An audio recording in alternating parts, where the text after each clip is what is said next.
Halte. Prologue. Sous le fouet sanglant des âpres destinées, du terrestre chemin j'ai franchi la moitié, et j'atteins le sommet des viriles années, que du temps nos jours mesurent la pitié. J'ai monté jusqu'ici, bientôt je vais descendre, traînant des jours vécus le néant et le bruit, à l'éternel bûcher portant mon lot de cendres, et ma part d'âme errante au souffle de la nuit. De mon double horizon le voile à mes yeux tombe, enveloppant mon sort d'un regard triste et sûr. Déjà loin du berceau, déjà près de la tombe, j'en mesure la haute égale sous l'azur. Mais avant d'affronter le sentier qui s'incline vers l'ombre où tout s'efface et qui n'a plus de fleurs, je veux compter encore, debout sur la colline, du voyage passé les biens et les douleurs. Attarder mon esprit au vol des derniers rêves, guetter dans l'air l'écho furtif des chères voix, regarder du ciel d'or tomber les heures brèves et pleurer un instant les larmes d'autrefois.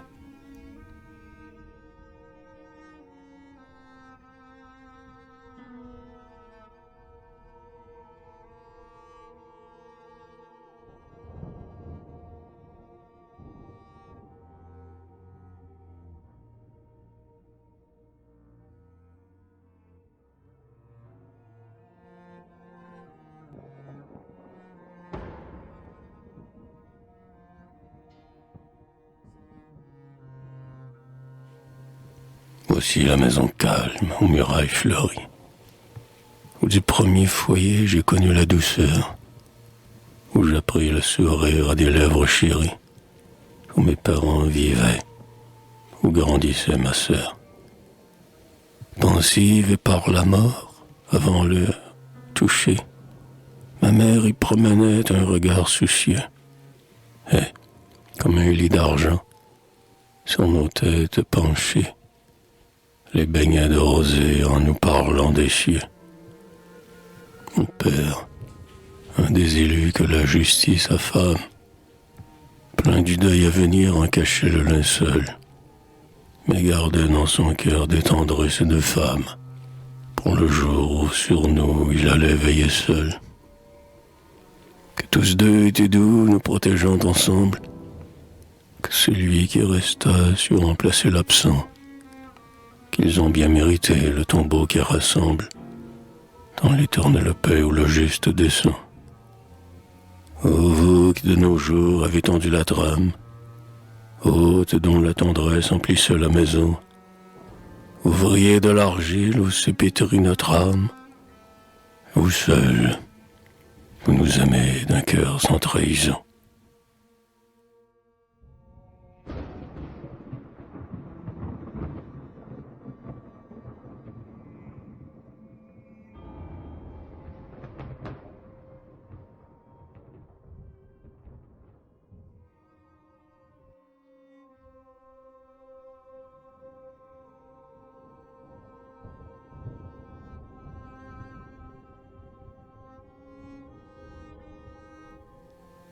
Dans la lumière jaune et tremblante des cierges, sous le brouillard d'encens qui fait les airs plus lourds, entre les piliers blancs passe le cœur des vierges, après le prêtre d'or et le dais de velours. Ils suivent, en chantant, leur route où rien ne bouge. L'orgue gémit, lointain comme un souffle du soir, et la clochette teinte aux doigts de l'enfant rouge, inclinant tous les fronts sous le large ostensoir. Devant le faux soleil où rayonnait l'hostie, j'ai prié, tout enfant, et j'ai baisé la croix. Dans mon cœur, d'où la foi chrétienne est partie, j'ai gardé la fierté de servir qui je crois. Oui, puis cru jusqu'au jour où la science amère me vint d'avoir prié sous d'injustes douleurs, bien avant la raison Dans son linceul, ma mère, sur le néant des dieux, ouvrit mes yeux en pleurs. Pourtant, je te revois, pieux et sans colère. Église dont les seuils ont oublié mes pas. Et, si je ne crois plus à ton Dieu tutélaire, d'avoir rêvé du ciel, je ne me repens pas.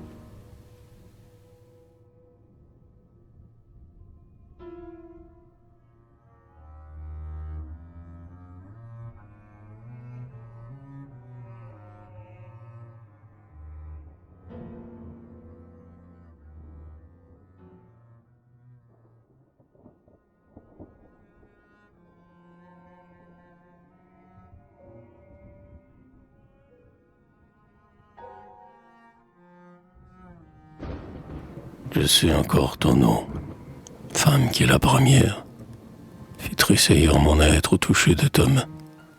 Et, de tes yeux divins me versant la lumière, tes calvaires d'amour m'a appris le chemin.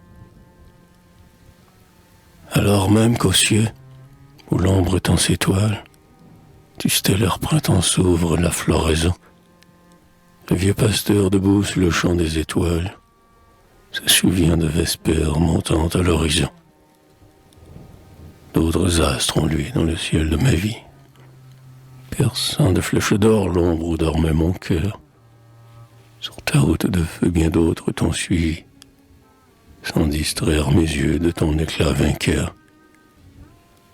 Tu parais souriante au levant de mes rêves, de l'azur inquiet dissipant les ennuis, et tu m'as pris avec l'oubli des heures brèves, le néant de ta flamme et la douceur des nuits.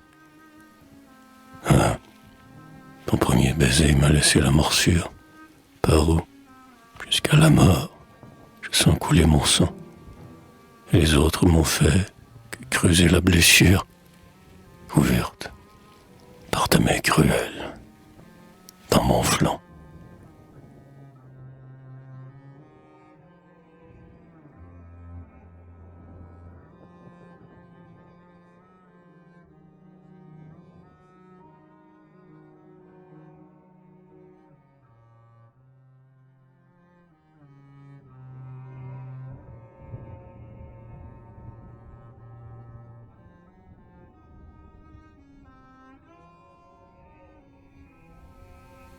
Que fais-tu dans la tombe, ô ma petite amie, franc marqué par la mort d'un inflexible sot?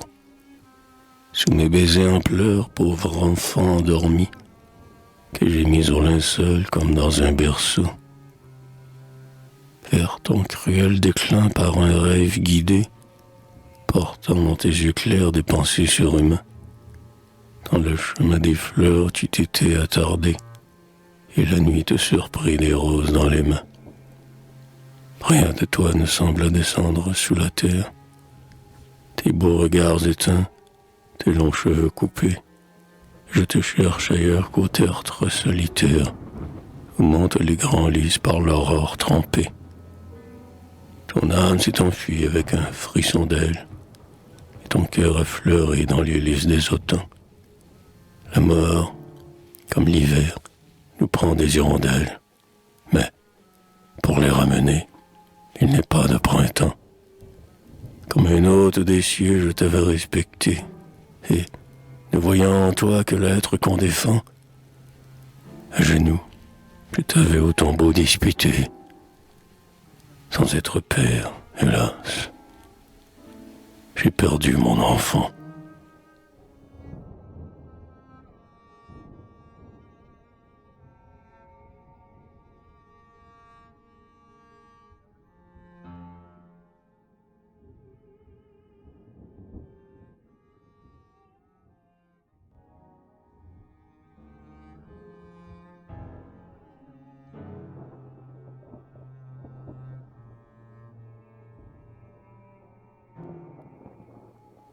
Innombrables adieux dont est faite la vie.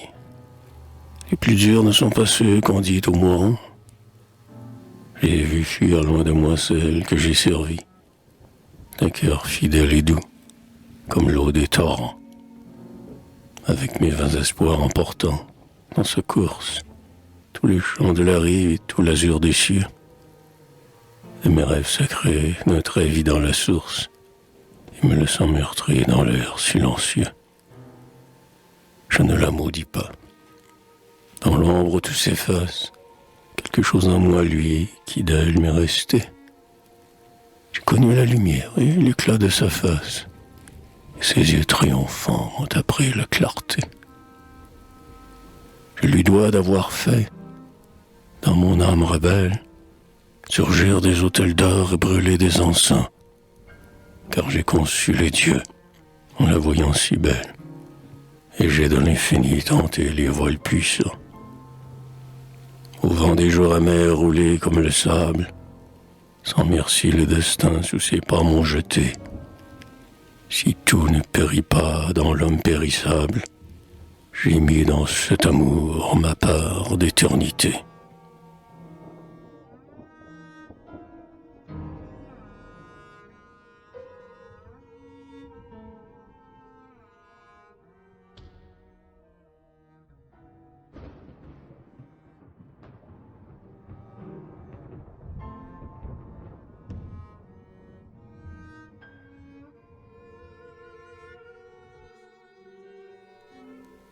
Quand sous les cieux s'ouvrait l'aile de la victoire, dont le vol est si haut qu'on n'en voit plus le sang, quand l'écho nous jetait le nom d'un territoire où la patrie avait posé son pied puissant, quand, au vent du matin, gonflés comme des voiles, les drapeaux amenaient le vaisseau triomphant, où le nom de la France est écrit en étoiles, et tout notre amour contre les flots défend.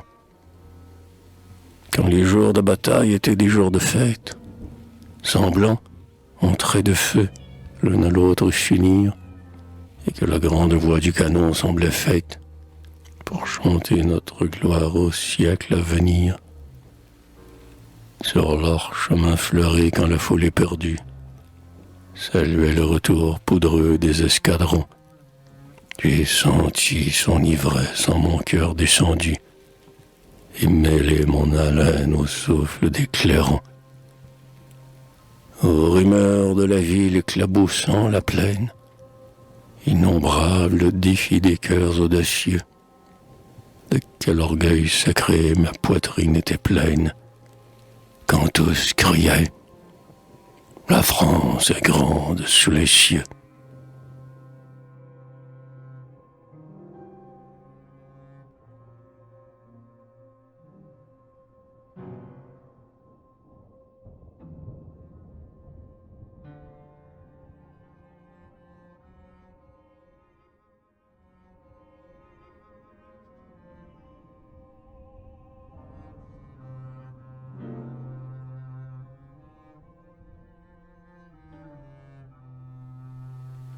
Ô sinistre moisson sur nos plaines couchées, et de quelle semence était plein nos sillons. Ce n'est plus d'épis lourds que la terre est jonchée, et le fer, sur nos champs, verse les bataillons. Le silence est venu sous le vent des mitrailles, d'une invisible foule rasant le sol lointain, et les soldats frappés dorment sans funérailles, n'ayant, pour les pleurer, que les pleurs du matin. Rien n'est resté debout sous la voile des orages, et l'éclair dans la nuit écrit un nom vainqueur. Devant tant de détresse et devant tant d'outrage, France, ô mon seul amour, France, mère au grand cœur. Ah, j'ai maudit les temps où tu m'as paru tel que, sur le roc désert, l'antique Niobé, épouvantant la mort de ta plainte immortelle, et pleurant dans la nuit ton dernier fils tombé. J'ai vu, sur tes flancs nus et ta gorge meurtrie, comme de rouges fleurs tes blessures s'ouvrir, et j'ai baisé tes pieds sanglants, ô ma patrie, me sentant mieux ton fils à te voir tant souffrir.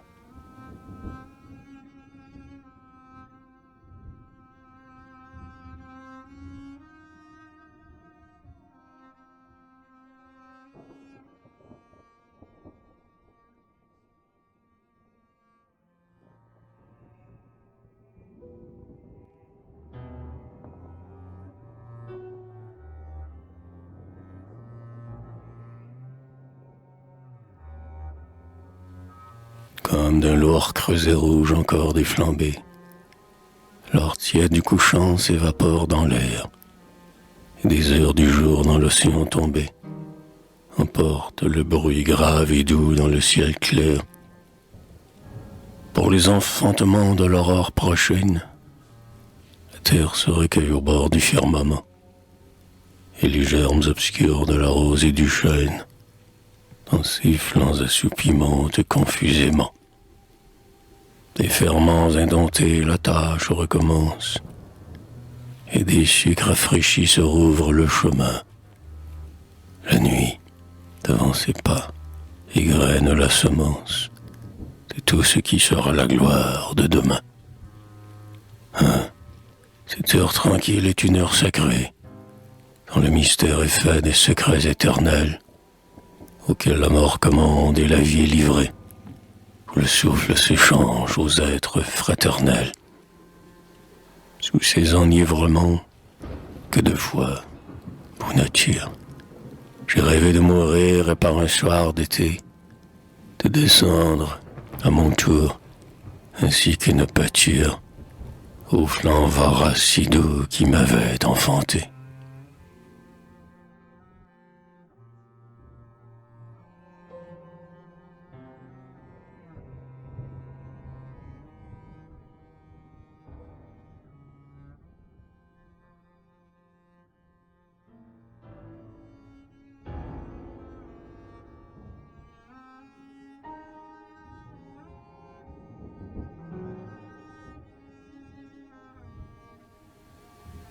Que de printemps lointain, aux douceurs surannées, de lilas fleuris et de feuillages verts, ont chanté le coteau que suit la jeune année, au sortir de la nuit épaisse des hivers. Que de soleil passé, aux menteuses lumières, traversant de fil d'or le réveil de mes yeux, d'une aurore pareille à l'aurore première, ont montré la jeunesse à mes désirs joyeux. Que d'océans d'azur, aux décevants mirages, poussant comme une écume aux rives du ciel clair, les nuages poudreux m'ont, après les orages, fait croire à l'allégresse éternelle de l'air.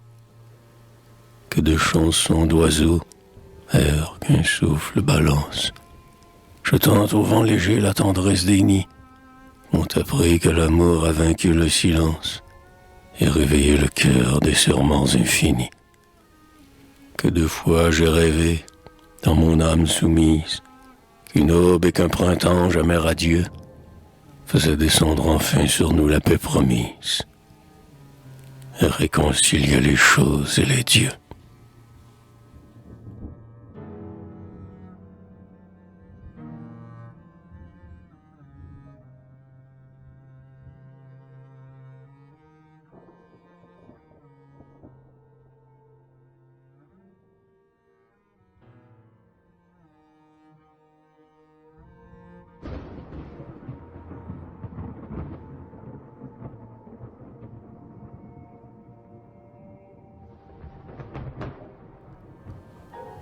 Je n'ai pas blasphémé le charme de l'automne, les désenchantements de l'an qui va finir, presser la lenteur de l'heure monotone, courbant chaque espérance au poids d'un souvenir. Je n'ai pas détourné de mes regards moroses le spectacle alongui des tristesses du soir, ni fermé ma poitrine au souffle mort des roses, exhalant leur haleine ainsi qu'un encensoir. Et je n'ai pas maudit l'abandon de mes rêves, le rapide déclin de mes jours radieux, le vol désespéré de mes tendresses brèves, ni dérober ma lèvre au baiser des adieux. Ainsi que des oiseaux dont les ailes blessées font neiger des blancheurs vagues sur le chemin, j'ai laissé vers l'azur tourner mes pensées, et vers leur vain débris tendu ma triste main. Mais rien ne redescend de l'abîme où tout monte. Le ciel est un linceul à l'innombrable pli, et je n'ai, dans mon cœur, Rien maudit que la honte d'y voir mon regret même étouffé sous l'oubli.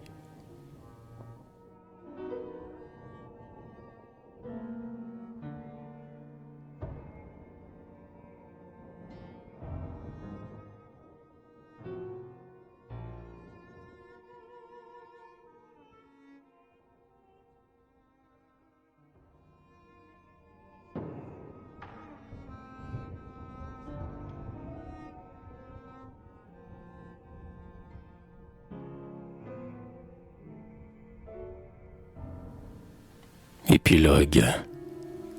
Flamme sur mon chemin par l'amour allumé. Larmes. Ruisseau sacré de mes yeux descendus. L'air a bu vos fraîcheurs et le ciel vos fumées. Les sables ont comblé vos vestiges perdus. Sur les foyers déserts, j'ai refermé la porte. Sur les bonheurs défunts, j'ai couché le linceul. Rien ne reste de moi que ce qu'en moi j'emporte. Des jours vécus à deux, le poids me courbe seul. Que du monde descendu la muraille s'adresse, entre le passé vide et mes regards lassés. Je garde les trésors de virile tendresse, au gouffre des douleurs lentement amassées. Je sais que le prix du sang que mesurent nos veines, la pitié du destin, ce que pèse à nos mains, la cendre de nos cœurs. Et quelle chose vaine, de poussière et de bruit comblent les jours humains. En route, devant moi, s'il n'est rien que j'envie, derrière moi, du moins, ne veille nul remords.